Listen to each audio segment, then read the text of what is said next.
ایرانی رسنۍ وایي چې د ایران ځواکونو د جیش العدل ډلې یو مشر په پاکستان کې وژلی دی.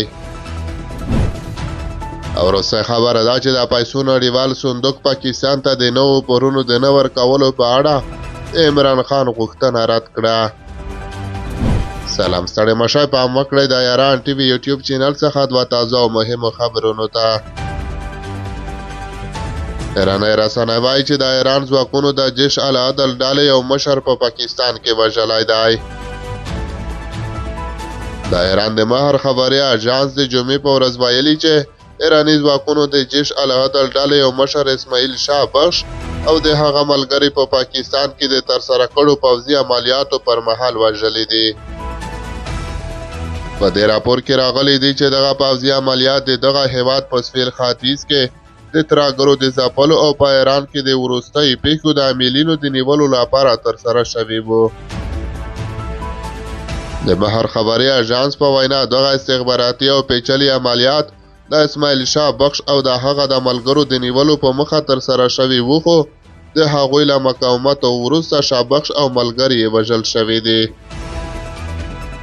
په دغه راپور کې راغلی دی چې د ایران له خاورې باندې دغه عملیات د ایران د اسلامي انقلابي د بهرنۍ څانګې د ځواکونو لخوا ترسره شوي دي. پاکستان لا د دغه عملیاتو په اړه څه نه دي ویلي. او وروستۍ خبره ده چې د پیسو نړیوال صندوق پاکستان ته د نوو پورونو د نه ورکولو په اړه د عمران خان غوښتنه رد کړې ده. د پیسو نړیوال صندوق IMF پاکستان ته د نوو پورونو د نه ورکولو په اړه د تحریک انصاف ګوند PTI د زنداني مشر عمران خان غوښتنه رد کړې ده.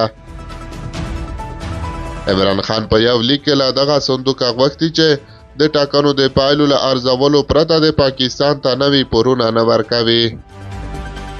ښاغلي خان د جمعې په ورځ د کب میاشتې په 4مه تایید کړه چې په یو لیک کې د پیسو له نړیوال صندوق څخه غوښتي چې پاکستان ته د نوي پور ورکولو د مخه د فبرورۍ د 8مې نیټې د ټاکنو پایلې وڅېړي.